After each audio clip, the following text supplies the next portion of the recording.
சொந்தமாக YouTube channel நடத்த வேண்டுமா? நீங்களும் பிரபல ஆங்கர் ஆக வேண்டுமா? உடனே சேருங்கள் பாண்டே ஸ்கூல் ஆஃப் ஜேர்னலிசம்.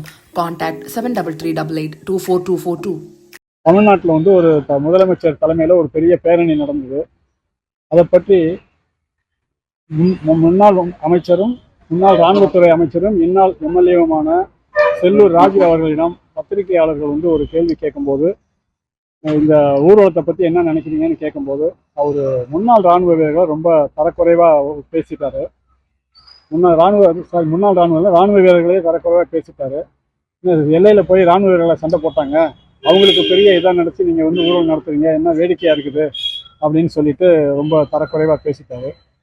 மற்றவங்கள பற்றி அவர் பேசும்போது, பிரதமரும் அவங்கெல்லாம் சேர்ந்து தான் அவங்க தளவாடங்கள்லாம் வாங்கி கொடுத்தாங்க, அவங்க தான் இந்த சண்டையோட வெற்றிக்கு பொறுப்பு, அவங்கள விட்டுட்டு முன்னாள் இராணுவ வீரர்களை நீங்கள் பெருசாக மதிக்கிறது அது ஒரு பெரிய இதாக இல்லை அப்படிங்கிற மாதிரி சொல்லிட்டாரு.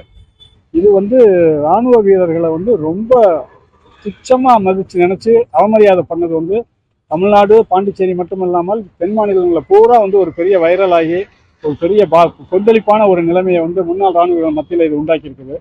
டெல்லி வரைக்கும் இந்த செய்தி எல்லாம் போய் வட மாநிலத்தில் இருக்கிறவங்களும் இந்த செய்தியை பற்றி ரொம்ப கேள்விப்பட்டு அவங்களும் கொதிச்சு போயிருக்கிற மாதிரி ஒரு நிலைமை இருக்குது.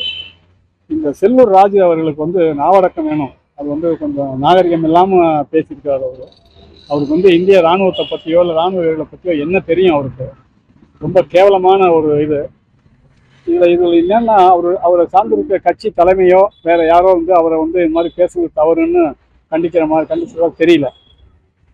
அவரு ஒரு ட்விட்டரில் ஒரு மெசேஜ் போட்டுட்டு, நாங்கள் என்னோட குடும்பமே முன்னாள் இராணுவ வீரர்கள் இருக்காங்க, நாங்கள் இராணுவ வீரர்களை மதிக்கிறோம், நான் கொடுத்த பேட்டியை பத்திரிகையாளர்கள் தவறாக போட்டாங்க அப்படிங்கிற மாதிரி ஒரு ட்விட்டரில் போட்டிருக்காரு.